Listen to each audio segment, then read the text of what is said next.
Hi, my name is Richard Barbier, and I am currently a first-year student at the Kellogg School of Management's two-year program.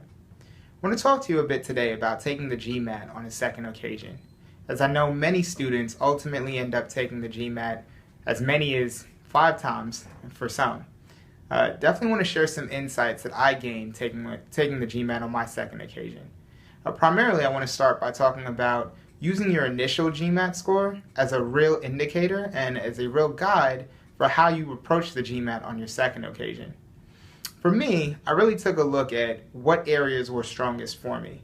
I ended up performing much better on verbal than I expected to entering into the exam, and I used this as an indicator that perhaps I was stronger than what I gave myself credit for. This allowed me to really pinpoint math as an area that I would really focus in on, and quantitative became the guiding principle for where I needed the most improvement. And with that in mind, I definitely advise, once identifying your weak points, seeking out the support and assistance of a tutor or possibly even taking a class. What this really does is add structure along the lines of how you prepare for the exam moving forward. I also advise working with this instructor to really develop a strategy for when and how you approach certain elements of the exam. So for example, if math is your real challenge, how can you really piece apart geometry, for instance, such that you're taking geometry in smaller chunks and really gaining a mastery of core concepts? Finally, as you work all these moving parts and really start to strengthen your verbal skills and your quantitative skills, I definitely advise you at some point in the process to just turn off the timer while taking an actual practice GMAT exam.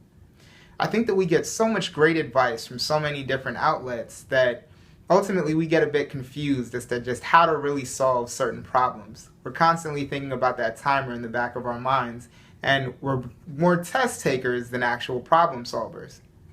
What I found was that by turning off the timer, I really pushed myself to assess which areas I understood fully and which areas, despite taking 20 minutes to try to solve the problem, were just weak areas for my personal progress at the time.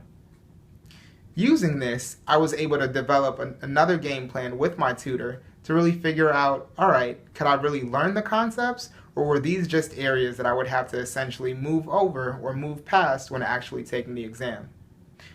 At the end of the day, the GMAT really is all about knowing your strengths and your weaknesses.